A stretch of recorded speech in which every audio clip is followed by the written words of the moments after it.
Hello and welcome back to Block.studios, where we like to review Lego sets, do stop motions, and all kinds of crazy fun things here on YouTube. Today we have something super awesome for you, and it is the 2021 Bad Batch Shuttle. It is set number 75314. It has 969 pieces, and we cannot wait to jump right into this set. So without further ado, let's get into it.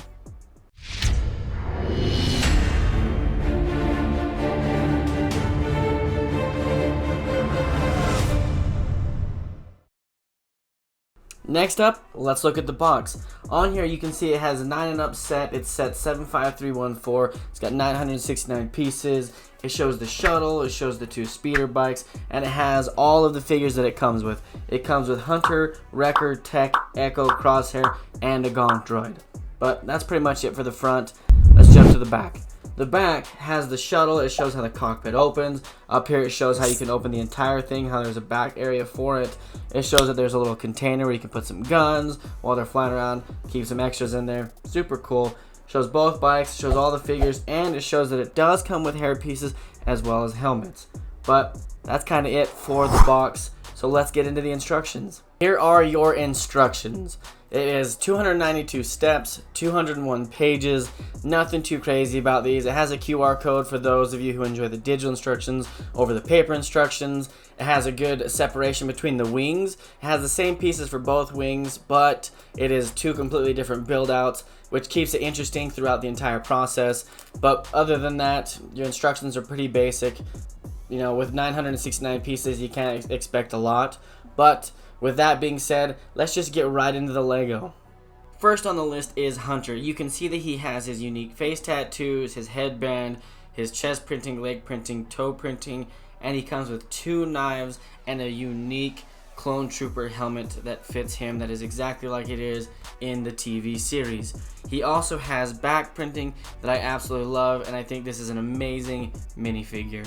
Next on our minifigure lineup is going to be Tech. I love his dual guns, his hair piece, helmet piece, chest printing, leg printing, toe printing, all of it. I think this is such a great minifigure. His helmet is so unique. They kept the printing accurate. They kept everything true to the show. On his backside, they even have a backpack with an antenna. On his back, he has back printing. You can't really see it because it is covered by the backpack, but it is something that is needed. It is accurate, and I absolutely love it. This figure is one of my all-time favorites that comes with this set. Next up is my favorite character from the show, Wrecker, and look at that helmet. Look at the printing on that helmet. He comes with shoulder pads, chest printing, leg printing, toe printing.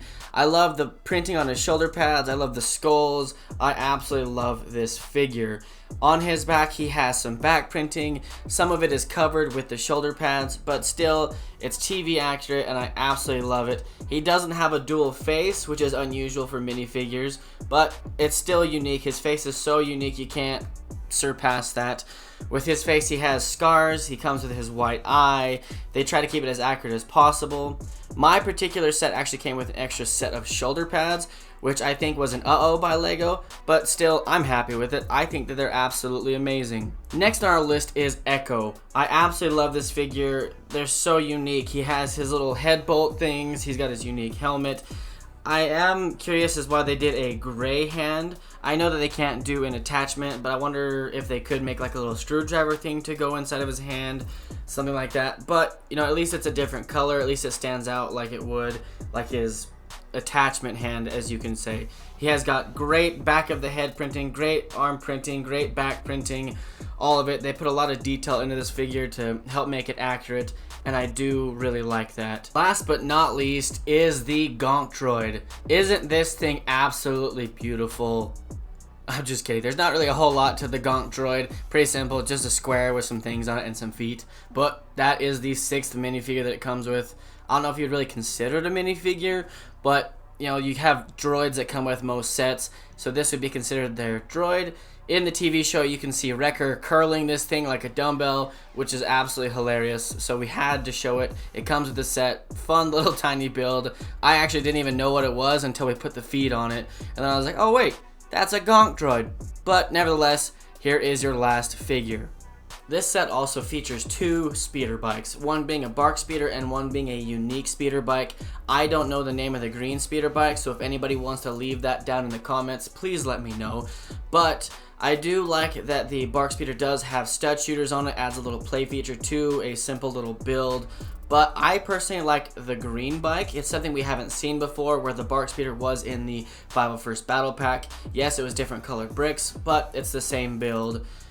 With that being said, both of these bikes add another element to the Bad Batch Shuttle build, because for $90 now you get the Shuttle, 6 minifigures, plus 2 side builds, 2 little mini bikes. The bark speeder comes with 4 stickers needed, 3 on the back, 1 on the front, whereas the green speeder bike needs 1 on the front end and 1 right there in front of the steering wheel. But all in all, I think that these are both fun little builds and add a unique touch to this set.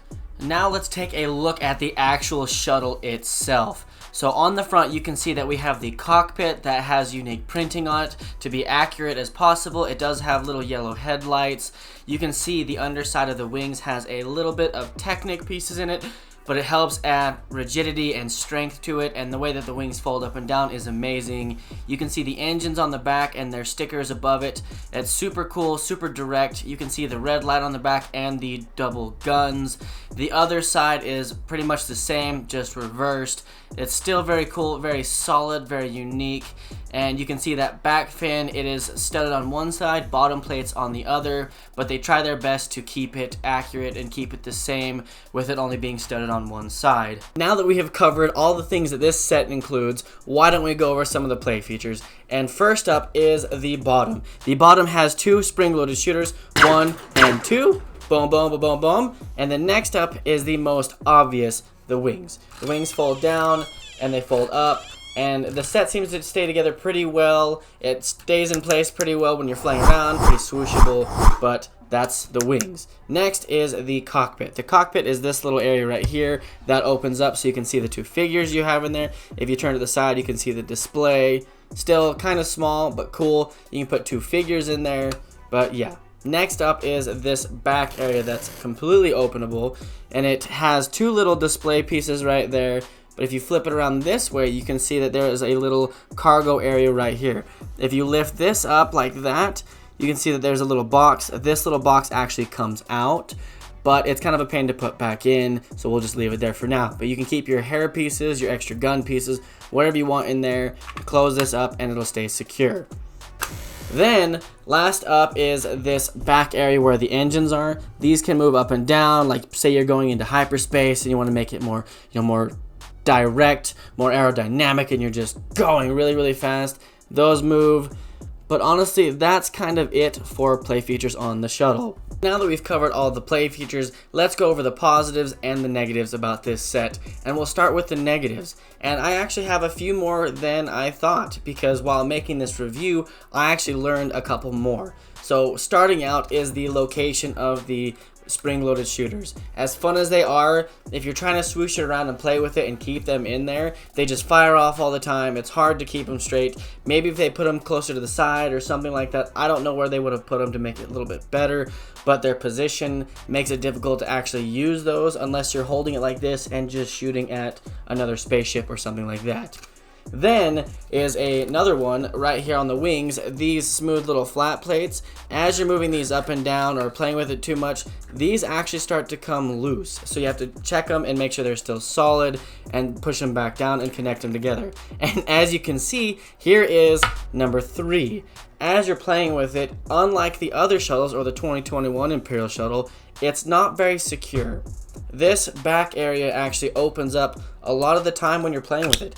You stick it there and you get it going and you're playing with it and you're going and it opens up again. Which I definitely feel like they could have done a better job. They could have done like a little Technic piece with a little rubber thing on there to hold it in place, something.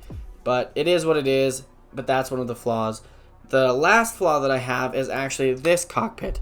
I don't know how they could have done this any better because of the shape and the build of the ship itself, but the cockpit is rather small, and unless you open this thing all the way up, you can't actually put any minifigures in there. Like I said before, you can open it and you can see who's in there, but you can't add them to the ship without opening this all the way. Not a huge deal, but it's still kind of a little bit of an annoyance to me. So there is that, and those are all the cons. The pro to this set is I love how sleek it is. I love how smooth it is. I love the way that it looks when you're swooshing it around and playing with it. I love the way it looks while displaying it on the shelf. As you can see, I have my other shuttles right here, and I cannot wait to add this to that. But there's so much to do with it. It's so unique. It's so clean. The detail is pretty accurate. I love that they use the bluish grayish pieces to kind of change things up a bit, which really helped with the build. That way it's not all black, white, and gray like a lot of Star Wars sets. Some of the other pros is I do like the little guns on the back. You can move them side to side. Not a lot to it, but it is there, a little bit of movement. I love these clear blue pieces on the back and the red light. I'm glad that they included those, that they were also clear. I'm glad that they didn't just, you know, put a red piece on there. These clear pieces make it stand out a little bit better in my opinion. I love the way that they did the Technic pieces on the bottom of the wings. It's very sturdy, very solid, and they put so much into it. They made sure that these wings are not going to fall off while playing with it. It's got 3 layers of plates, Technic pieces, Technic pins, all kind of things. So with that being said, those are the pros and the cons with this set. With all the pros and cons covered, I just want to look at this and I really want to give it a high score. But in all honesty, in all reality, as much as I love this and I do think that it is worth the price, I'm going to give it probably a solid 7 out of 10. Because there are some serious structural features and flaws. There's some serious pros with the wing details, but there's some serious flaws with how this falls off when you play with it. The front end looks amazing. There's no giant open holes. It's good, but there's just some serious cons that take it away from being a perfect 10, but I still want to give it somewhat of a decent score, so I feel like 7 out of 10 is a good rating for this ship. Super fun, completely swooshable, completely playable, and I would recommend getting it if you can, but it's not the end of the world if you don't. So I'm going to leave you with that, and thank you guys all for watching, and if you guys really like this content, please like, subscribe, and share with your friends, and always stay happy, stay positive, and love everything you do. Thank you. I live inside my own world of make-believe.